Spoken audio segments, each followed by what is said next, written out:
One thing that's really important to doing marketing strategy is to be able to make estimations about where you're getting traffic and how that traffic converts further down your funnel. So this is one basic example. You should be able to draw something like this for your business on a napkin. But here I'm using used to be called real-time board, now called Miro, and this we use Slack as an example here.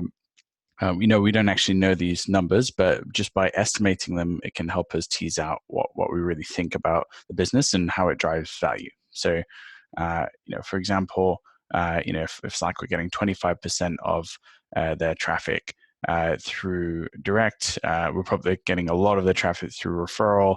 I know they're doing some Facebook ads, probably get 10% of their traffic through the App Store. You can update these numbers if you actually have them, but all things being equal, you probably think that Slack's getting most of its traffic through referral. Conversion rate on the sign up page. Now, I think it might be as high as 20%. It could be 10%, 5%, 50%, who knows? But you can usually guess to within a good boundary, and you can update it afterwards. But it's certainly not going to be like 80%, 90%, because you can't get 90% of anyone to do anything on the web. Onboarding. So if we say 50% of people onboard through Slack, and then 10% of those actually become paying customers. Again, these are just guesses, but it helps us figure out how much a customer is worth to Slack. So we know the paid plan is $30.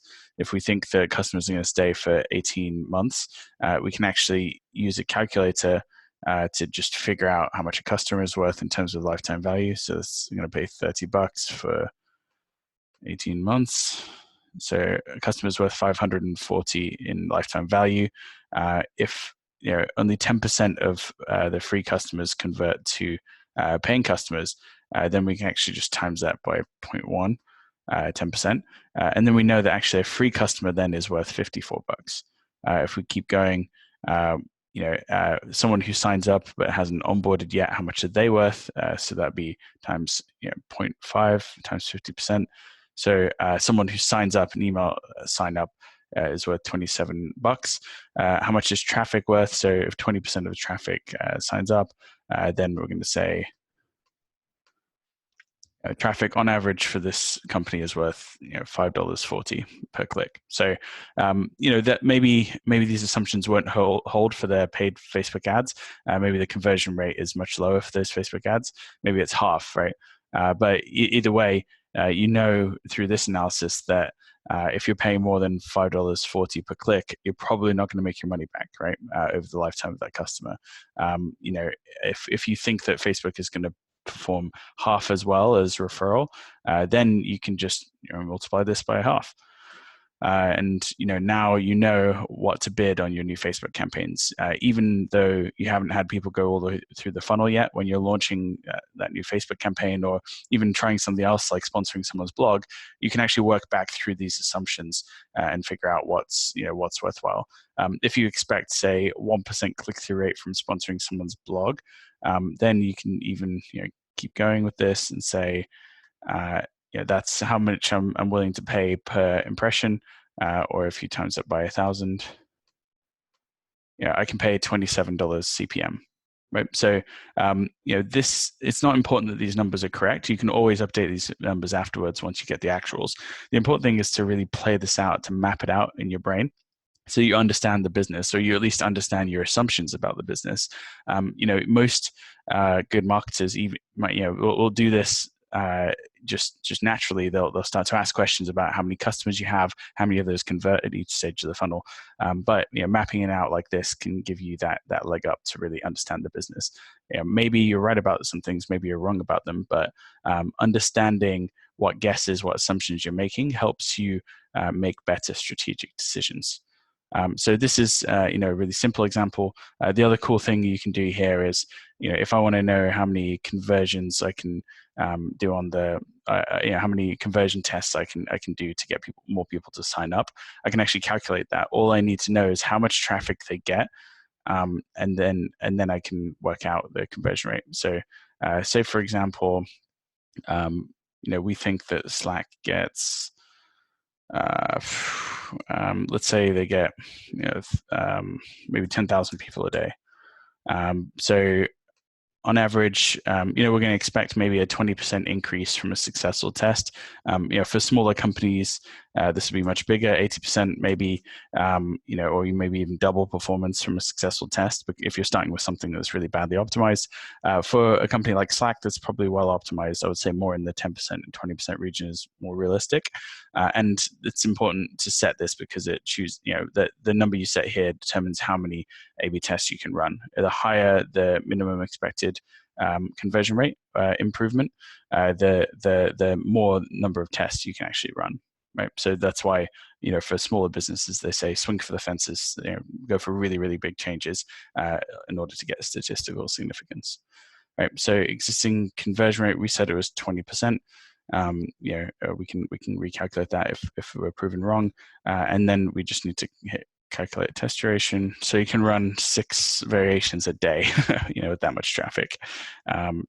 We can keep adjusting this. So if we want to run 20 variations, it's only going to take 3 days. Now, to see how these numbers change and therefore change your assumptions, you can do things like, what happens if my business only got 1,000 visitors a day? So it's 32 days it's going to take to run 20 variations. So that'd be 19 test variations and 1 control. If the conversion rate was much lower, say 5%, it's going to take a lot longer, right? So we might have to, if your conversion rate right now is 5%, you might have to cut this down, and to a smaller number of observations. Equally, if your conversion rate's low right now, you might assume that you could actually run more important tests, right? So maybe a successful test, if your conversion rate sucks right now, successful test might mean 50% conversion, in which case you can recalculate that in 6 days, right? So what I'm getting at here is it's just really important to map your assumptions down and then see where the where you can attack, right? So now just through some really basic assumptions, maybe I can't run 1,000 tests a month, maybe I can't run 10 tests a month, but I can certainly run 5. It doesn't really matter if the real number is 6 or 7 or 4. It just gives you a good idea of what you're dealing with strategically. Same thing here. I could spend a lot of time optimizing my Facebook ads for Slack, but if I think it's 10% or 8% or 12%, it doesn't really matter. It's not going to really move the needle for the overall business. If they need to grow 10x, it's probably not going to be Facebook ads that does it. In fact, they need to be optimizing the referral funnel instead. So be thinking about the strategic types of decisions. And this is a really simple one, but you can keep going with it and kind of make it much more complicated. So here's one I made earlier. Like this, again, it's not that much more complicated. What you're doing is you're mapping out the funnel from, this is for, say, an agency. Like this is a Lattice funnel, for example. We get 15,000 visitors a month. 10% of those go to the contact form, 25% submit, and then we have SQLs and then signed deals, right? So we can work out the conversion rate for the whole funnel. We can work out our revenue. We've included margin in here, so we make $900 profit per month per client if these assumptions hold. And then if a client sticks with us for 9 months, we can work out the LTV. LTV should be about 3 times your customer acquisition costs, roughly. So now we can work backwards and say, okay, an SQL is worth $81 for Ladder. The form submit is worth $28. Contact form view is worth $7.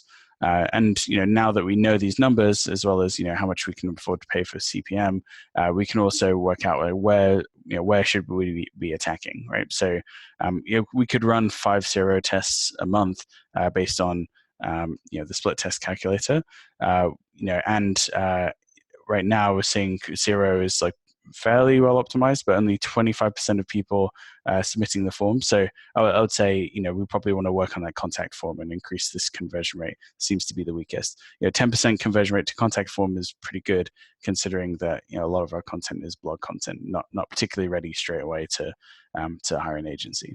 So, whatever assumptions you're making, writing them down and making those guesses or those educated guesses really helps you with your strategy. You can always come back and fill these numbers in afterwards, but the point is to get within an order of magnitude of the real numbers, and you'll find that typically when you make these types of estimations, they're called Fermi estimations, you find that the errors actually cancel out, right? So when you actually guess the click-through rate wrong, and maybe it's 10% higher, 20% higher in reality than what you guessed, you might actually also guess the conversion rate lower. So making enough guesses, breaking it into smaller tasks, actually balances out the errors either side, and typically you'll end up with about the right idea. Right. So here's an example of another thing you can do with Fermi estimation. So this is from the blog of Smart Bear, with an article about Fermi estimation. This is a really good example of how you can use this for strategy. So say, for example, this company wants to get to $1 million in annual revenue, because they have 2 people and they'd love to make 500K each, right? And that'd be a great little business for them. So $1 million in annual revenue, how do you work backwards from that? Well, if a customer spends $50 a month, then they need 1,600 customers to achieve that revenue target. So far, so simple. Then if you want to sign up, if you want to sign up 1,600 customers, basically, they're going to have some cancellations. So let's just assume how many are going to cancel. So really, they probably need to sign up about 2,000 customers to get to about 1,600, right? Depends on your churn rate. Now, good rule of thumb here is like a 1% conversion rate for qualified traffic to signups. So use that rule of thumb unless you expect it to be really different, like you've got an amazing product or a sign-up page. But if it doesn't work for 1%, then your business is probably not going to work, right? So that would mean in order to get those 2,000 customers, they need 200,000 visits to their website. If your assumption is 2%, then it'll be half that, right? Click-through rates on paid advertisement, let's assume 1% for that as well. So actually, when you work back through the funnel, even if you say it's like 3% click-through, 0.3% click-through rate, which is pretty low, that means 60 million impressions from qualified eyeballs. Right? So that's a lot of impressions. And if they're originally planning to grow through PPC, there probably aren't that many search terms that add up to that impressions that are relevant, right? So even over 3 years, you can multiply this out. They would have to capture quite a lot of the market, maybe even more than there are searches, in order to net out at that 1 million business. So now that they know that, they can change their strategy. Maybe they can readdress their funnel economics. Maybe they don't want to just charge $50 a month. Maybe they want to charge $100 a month. That's going to mean they need half as many customers, right? Maybe there's something they can do to increase the conversion rate. Maybe instead of advertising on PPC where the click-through rate is very low, maybe they could advertise on a channel that has more direct suppliers, right? So maybe maybe they are making some accountant software, and they could sell through the accountants. That might be closer to like an 80% conversion rate or 60% conversion rate. So they just need less eyeballs, right? So what you should be getting now is that doing this type of estimation, I think, is really the first step before you start figuring out what tactics to do, because if you don't, it's kind of like you're invading a country without having a map of that country, right? Like you don't know where the opportunities are, you don't know where the weaknesses are, the strengths. You don't really understand your business, what you can afford to pay for traffic, any of that, until you've done this process. So definitely start, don't worry too much about these numbers being correct. In fact, just like trying to guess at these numbers probably shows you a lot about your biases, and maybe is a good idea to do before you even look them up. So what do you think the business is? What's the model of the business in your head before you actually look at the real numbers? That could be very revealing in itself. You could get your client to do this. As a comms person, you should be doing this. You should be able to do this for any business owner that you talk to. Should be able to work out these numbers. For ops, this is also very important. Once you know which parts of the funnel are most important or least important, you can start to come up with more tactic ideas for addressing it. So really, really important that you guys get good at this. This is a major part of the blueprint template, which I'm going to do another video on. But just understanding this, a blueprint does a lot of this stuff automatically for you, which is great. But it's a great parlor trick to be able to talk to anyone who's trying to grow their business. Just ask them a few simple questions about what share of different channels are of traffic, what's the conversion rate for each stage of your funnel. How much do your customers pay you? And you can work backwards to a whole map of the business, which is really, really cool. That is something that most business owners haven't done, don't really understand how to do.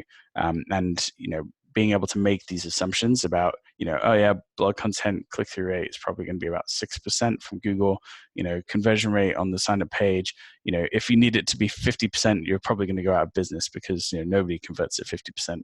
But like 10% would be really respectable. 5% would probably be more average, right? Like you get to build the intuition for those assumptions over time by looking at performance, day in, day out for lots of different clients. But you can also Google those numbers as well if you don't know, if you don't have any data yet for this business.